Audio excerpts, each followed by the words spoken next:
Yes, good afternoon everyone. Today we will continue from question number 1, fifth part of exercise 13.2 and the chapter is exponent and power. And question number 1 is using laws of exponent simplify and write the answer in exponential form. मतलब हमने पहले simplify करना है law of exponent use करके, उसके बाद जो answer आएगा उसको आपने एक्सपोनेंशियल फॉर्म में ही रहने देना, फर्दर सिंप्लीफाई नहीं करना है। तो अब देखिए फर्स्ट क्वेश्चन का फिफ्थ पार्ट है 5 and then raised to 3 divided by 5 raised to 3। अब इस केस में देखिए ये जो मैंने अंडरलाइन किया है यहाँ पे पहले एक लॉ यूज होगा and then we will use the next law further. तो यहाँ पे देखिए ये कौन सा केस है, this is the case of taking power of a power. तो उस केस में हम क्या करते हैं कि ये जो एक्सपोनेंट है दोनों इनको मल्टीप्लाई कर देते हैं, तो ये हो गया 5 raised to 2 multiply 3 5 raised to 6 and then divided by 5 raised to 3, right. अब देखिए ये जो केस है this is the case of dividing power with the same base. दोनों का बेस क्या है 5, तो उस केस में हम क्या करते हैं कि दोनों का जो एक्सपोनेंट है उसको सब्ट्रैक्ट कर देते हैं, then we will get 5 raised to 6 minus 3 and 5 raised to 6 minus 3 is equal to 5 raised to 3. So 5 raised to 3 is the required exponential. Clear? Next is sixth part 2 raised to 5 multiply 5 raised to 5।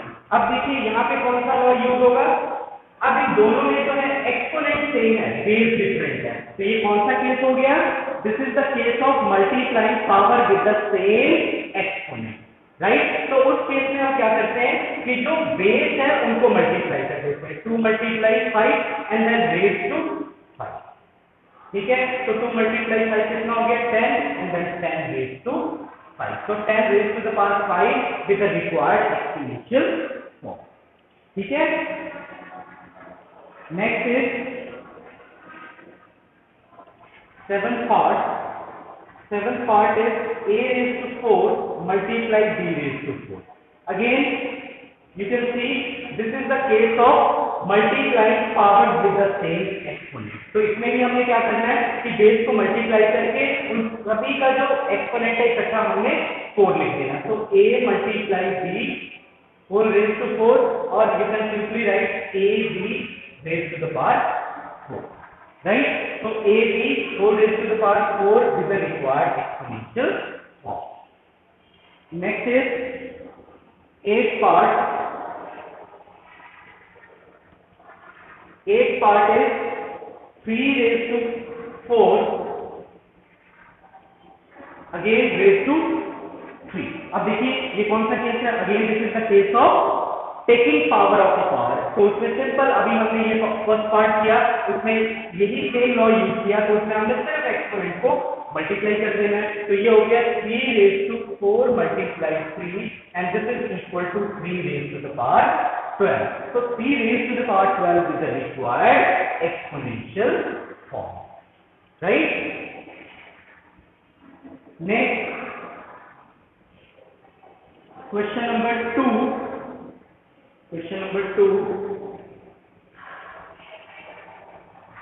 first part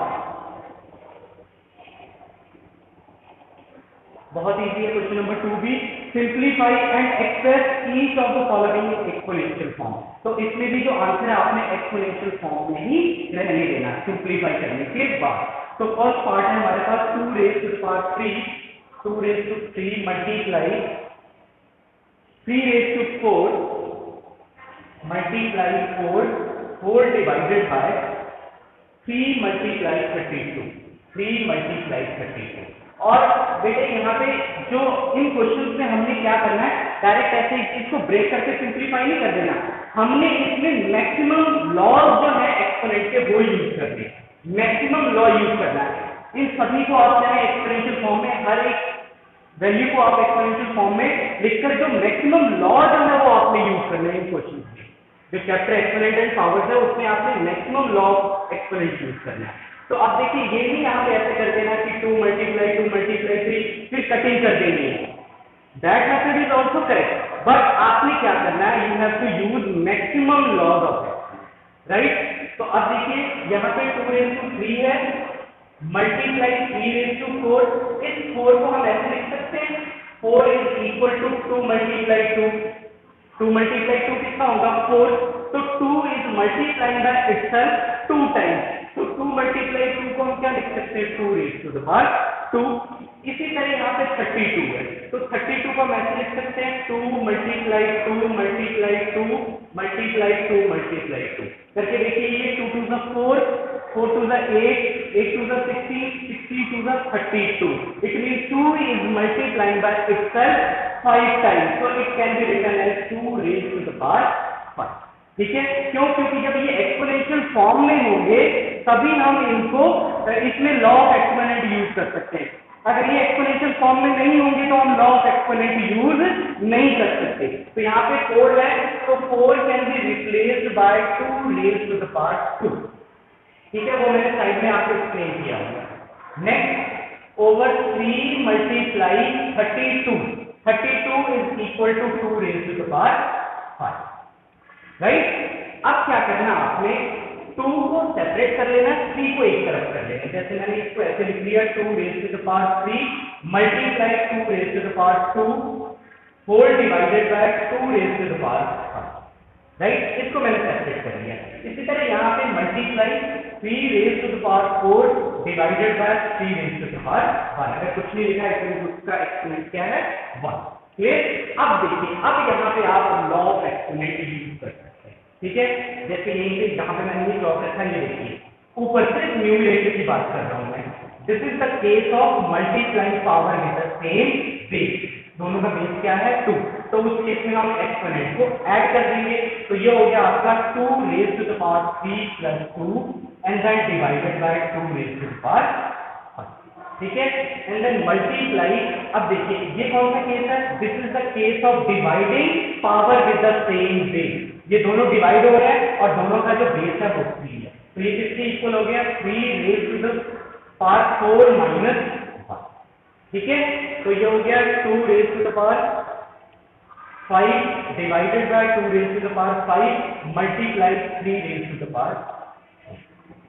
ठीक है, अब देखिए ये same है तो cutting भी कर सकते हैं और लॉ ऑफ एक्सपोनेंट भी यूज कर सकते हैं। तो ये क्या हो जाएगा 2 raised to the power 5 minus 5 and then multiply 3 raised to the power 3।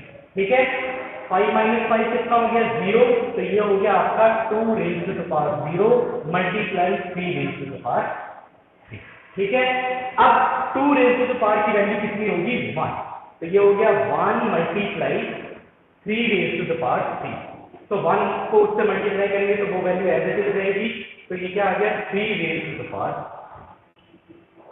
तो ये सिंपलीफाई करके हमारे पास कितना आ गया 3 raised to the power 3। Therefore 3 raised to the power 3 is the required exponential form. Clear? Next बेटे हम करेंगे इसका सेकंड पार्ट।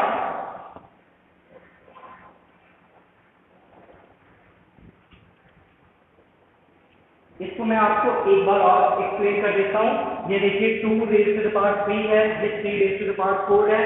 इस 4 को मैंने ब्रेक करके लिख लिया 2 मल्टीप्लाई 2, और वो क्यों ये लिखने का पर्पस क्या है कि हम इसमें maximum law of exponent use कर सकें, इसीलिए इसको हमने ब्रेक करके ऐसे लिखा। तो ये 2 रेज़्ड टू द पावर 2 लिख लिया, 32 को लिख लिया 2 रेज़्ड टू द पावर 1। ठीक है, अब ये क्या किया, इससे और इससे सेपरेट करके लिख लिया, और 3 raised to the power 4 over 3 इसको सेपरेट करके लिख लिया। ये भी लिखने का क्या मोटिव है, ताकि हम इसमें लॉ ऑफ एक्सपोनेंट यूज कर सकें। ठीक है, अब अगर हम यहाँ पे सिर्फ न्यूमरेटर की बात करें तो ये क्या है, this is the case of multiplying power with the same base. ठीक है, उस केस में हम एक्सपोनेंट को ऐड कर देंगे, तो 2 raised to the power 3 plus 2 कितना हो गया 5 over 2 raised to the power 5 multiply, ये कौन सा केस है, this is the case of dividing power with the same base. तो उसमें हम उस केस में हम क्या करते हैं, एक्सपोनेंट को हम सबट्रैक्ट कर देते हैं, तो ये 4 माइनस 1 3 हो गया। फिर यहाँ फर्दर यूज कर सकते हैं 2, this is the case of dividing power with the same base, और सेम एक्सपोनेंट वाला भी यूज कर सकते हैं। तो ये हो गया 2 raised to the power 5 minus 5 0, और 2 रेज़्ड टू द पावर 0 उसकी वैल्यू क्या होगी 1, राइट, मल्टीप्लाई 3 रेज़्ड टू 3, तो 3 raised to 3 is the required exponent. Clear?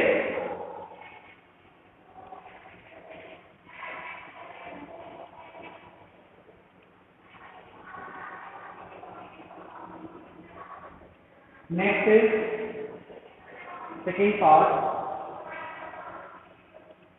5 raised to 2 and then raised to 3 multiply 5 raised to 4 and then divided by 5 raised to 2. अब देखिए अगर यहाँ बात करें पहले तो ये कौन सा केस है? This is the case of taking power of a power. तो ये आ गया आपके पास 5 raised to 2 multiply 3 6 multiply 5 raised to 4 multiply 5 raised to 4 and then divided by 5 raised to the power 7. Clear? तो ये देखिए अब ये कौन सा केस बन गया? This is the case of multiplying power with the same base. तो ये हो गया 5 raised to 6 plus 4 exponent add कर देंगे and then divided by 5 raised to the power 7. तो ये हो गया 5 raised to the power 10 divided by 5 raised to the power 7. ठीक है? तो अब ये कौन सा केस हो गया? This is the case of dividing power with the same base. उस केस में हम एक्सपोनेंट को माइनस कर देते हैं, सब्ट्रैक्ट कर देते हैं. तो ये हो गया 5 raised to 10 minus 7 and this is equal to 5 raised to 3. So 5 raised to 3 is the required exponential form.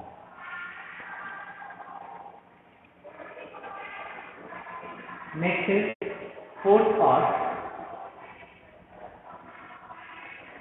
Fourth part is 3 multiply 7 raised to 2 multiply 11 raised to 8 divided by 21 multiply 11 raised to the power 3. ठीक है? अब देखिएगा इसमें भी हमने law of exponent use करना है. तो जब लॉ ऑफ एक्सपोनेंट यूज करना है तो ये सारे जो है एक्सपोनेंशियल फॉर्म में होने चाहिए, तभी हम लॉ ऑफ एक्सपोनेंट यूज कर सकते हैं. लेकिन ये नहीं है तो लेकिन हम इसको बना सकते हैं उस फॉर्म में. अब देखिए जैसे ये 21 है तो 21 can be written as 3 multiply 7. बाकी हम एज इट इज लिख देंगे. अब देखिए अब यहाँ पे हमने क्या करना है? 3/3 सारे सेपरेट कर लेंगे. Multiply 7 raised to 2/7 multiply 11 raised to 8/11 raised to 3. अब तो ये वैसे 3/3 दिख रहा है तो आप इसको कैंसिल भी कर सकते हैं. तो इसकी वैल्यू कितनी आ जाएगी? 1. And then multiply. अब ये दोनों ये जो मैंने अंडरलाइन किया एक ये और एक ये दोनों कौन सी केस है? This is the case of dividing power with the same base. तो उस केस में आप एक्सपोनेंट को सब्ट्रैक्ट कर देते हैं. तो यहाँ पे क्या हो जाएगा? 7 raised to 2 minus 1 and then multiply 11 raised to 8 minus 3.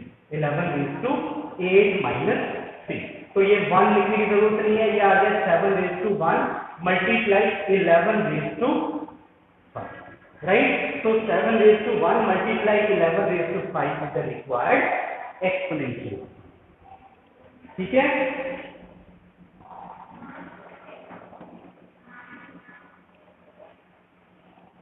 Next हम इसका 8 पार्ट करेंगे.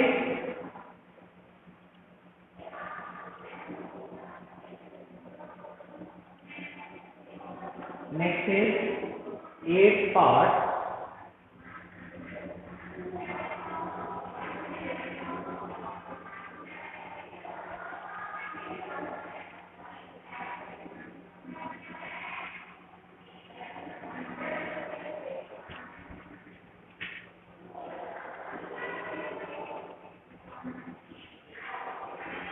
8 part is 3 raised to the power 0, 2 raised to the power 0, 3 raised to the power 0 plus 2 raised to the power 0 multiply 5 raised to the power. Right? अब देखिए मैंने आपको बोला कि अगर किसी का एक्सपोनेंट अगर 0 किसी नंबर का तो उसकी वैल्यू कितनी होगी? 1. तो यहाँ पे 3 कोई भी नंबर हो 13, 15, 18, 100, 1000, 2000 अगर उसका एक्सपोनेंट 0 है तो आंसर क्या होगा? 1. उसकी वैल्यू कितनी होगी? 1. तो यहाँ पे 3 raised to 0 कितना होगा? 1. 2 raised to 0 कितना होगा? 1. So it becomes 1 plus 1 and then multiply 5 raised to 0 1.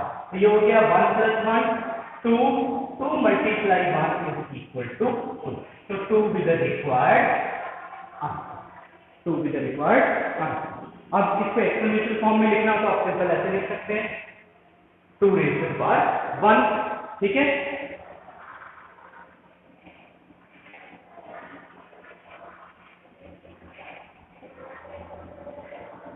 Next is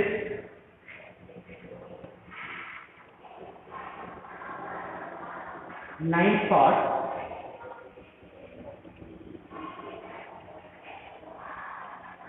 2 raised to the power 8 multiply a raised to the power 5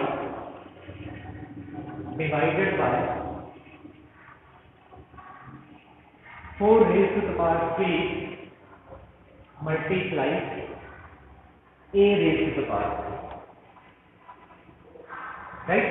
अब देखिए बेटा यहाँ पे ध्यान से देखिए, यहाँ पे 4 है, यहाँ पे 2 है, तो ना तो इनके बेस सेम है ना तो इनके एक्सपोनेंट सेम, ठीक है। तो इस केस में तो हम जो है लॉ यूज कर ही नहीं सकते अभी, ठीक है। तो उसके लिए हम क्या कर सकते हैं, जैसे 4 है, 4 को हम ऐसे लिख सकते हैं 2 multiply 2 and then this is equal to 2 raise to the power 2, ठीक है। 4 is equal to 2 raise to 2, ठीक है।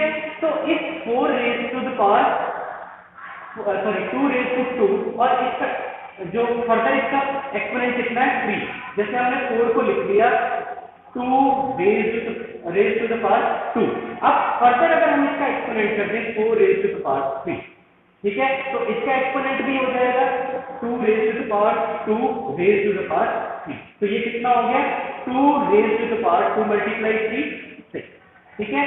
तो 4 रेज़ टू द पावर 3 को हम कैसे रिप्लेस कर सकते हैं 2 raise to the power 6, 2 raise to the power 6, ठीक है।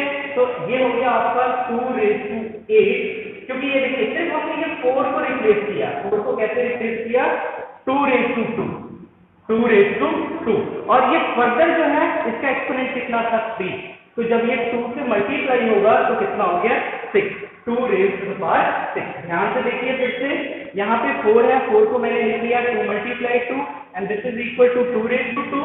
अब इस 4 की जगह मैंने रिप्लेस कर दिया इस 4 की जगह, इस 4 की जगह मैंने रिप्लेस कर दिया 2 रेज़ टू 2, 2 रेज़ टू 2 इस 4 की जगह ये वैल्यू रिप्लेस कर दी, ठीक है। लेकिन उसका फर्दर एक्सपोनेंट कितना है 3, तो इसका फर्दर एक्सपोनेंट कितना हो गया 3। लेकिन अब ये कौन सा केस हो गया, ध्यान से देखिए, this is the case of taking power of a power. तो उस केस में हम क्या करते हैं एक्सपोनेंट को मल्टीप्लाई कर देते हैं, तो ये कितना हो गया 2 raise to 2 multiply 3 2 raise to power 6, ठीक है। तो ये हो गया 2 raise to 8 multiply a raise to 5 और 4 रेज़ टू 3 किसके इक्वल है 2 रेज़ टू 6, तो वो हम इसके नीचे लिखेंगे, और a रेज़ टू 3 है वो हम इसके नीचे, राइट। अब देखिए ये दोनों केसेस में, दोनों केस कौन से हैं, this is the case of dividing power with the same base. Again ये भी जो है this is the case of dividing power with the same base. दोनों जो केस हैं वो कौन से हैं, dividing power with the same base. तो उस केस में हम क्या करते हैं एक्सपोनेंट को सबट्रैक्ट कर देते हैं, तो ये हो गया 2 raise to 8 minus 6 multiply a raise to 5 minus 3, तो ये हो गया 2 raise to 2 multiply a raise to 2, right. तो 2 raise to 2 multiply a raise to 2, 2 raise to 2 multiply a raise to 2। अब इसको यही एक्सपोनेंशियल फॉर्म नहीं होगा, इसको फर्दर हम सिंपलीफाई कर सकते हैं कैसे, अब इसको देखिए, इसमें फिर से हम लॉ यूज कर सकते हैं। ये कौन सा केस हो गया, this is the case of multiplying power with the same exponent. Again this is the case of multiplying power with the same exponent. तो उस केस में हम क्या करते हैं कि जो बेस है उनको हम मल्टीप्लाई कर देते हैं, तो ये हो गया 2 multiply a and then whole raise to 2, so 2a whole raised to 2 be the required exponential form, right?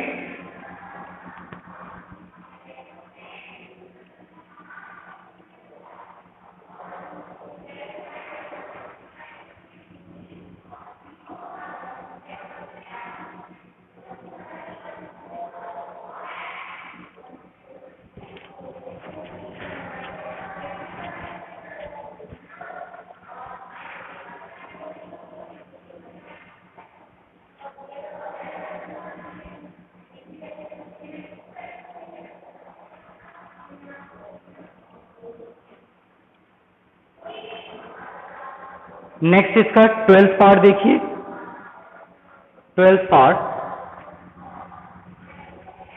Part is 2 raised to the power 3, 2 raised to 3 multiply 2 and then whole raised to 2. अब यहां पे कोई exponent नहीं लिखा, इसका meaning क्या है? इसका एक्सपोनेंट कितना है? 1. इसका एक्सपोनेंट कितना है? 1. तो अब देखिए जो ब्रैकेट के अंदर है, ब्रैकेट के अंदर कौन सा लॉ यूज कर सकते हैं? पहले तो ये देखना कौन सा केस है. This is the case of multiplying power with the same base. This is the case of multiplying power with the same base. तो ये हो जाएगा आपका 2 raised to, जब बेस सेम है तो इनके एक्सपोनेंट ऐड कर देंगे, तो ये हो गया 3 + 1 and then whole raised to 2. तो ये हो गया 2 raised to 3 + 1 4 and then further raised to 2. Again ये कौन सा लॉ इसमें यूज होगा? फिर से ये पहले चेक करना कि ये कौन सा केस है. This is the case of taking power of a power, taking power of a power. तो उसमें हम क्या करेंगे? सिर्फ इन दोनों एक्सपोनेंट को हम मल्टीप्लाई कर देंगे. तो ये हो गया 2 raised to 4 multiply 2 and this is equal to 2 raised to the power 8. So 2 raised to the power 8 with the required exponential form. ठीक है?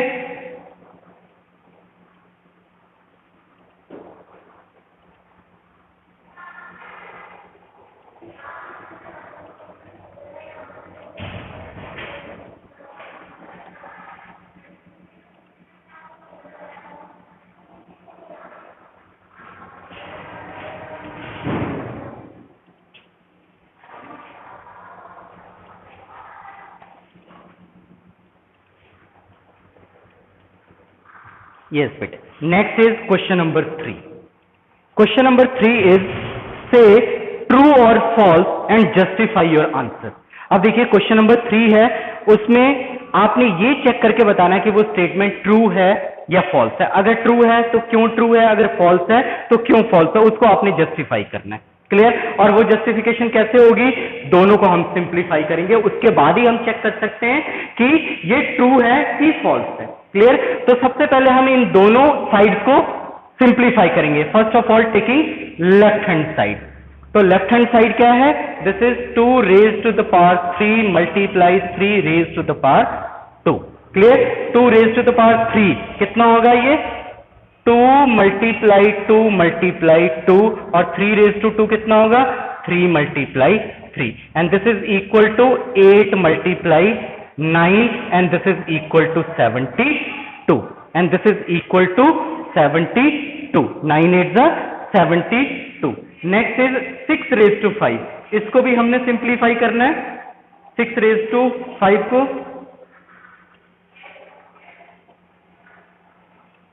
6 raised to 5 6 raised to 5 that is right hand side. 6 multiply 6 multiply 6 multiply 6 multiply 6. Right? जब हम इसको simplify करेंगे तो ये कितना आएगा? 777 7776 7776. क्लियर? अब देखिए जो लेफ्ट हैंड साइड है वो 72 है, जो राइट हैंड साइड है वो 7776 है. तो clearly left hand side is not equal to right hand side, is not equal to right hand side. That is 2 raised to the power 3 multiply 3 raised to the power 2 is not equal to 6 raised to the power 5. Clear? Therefore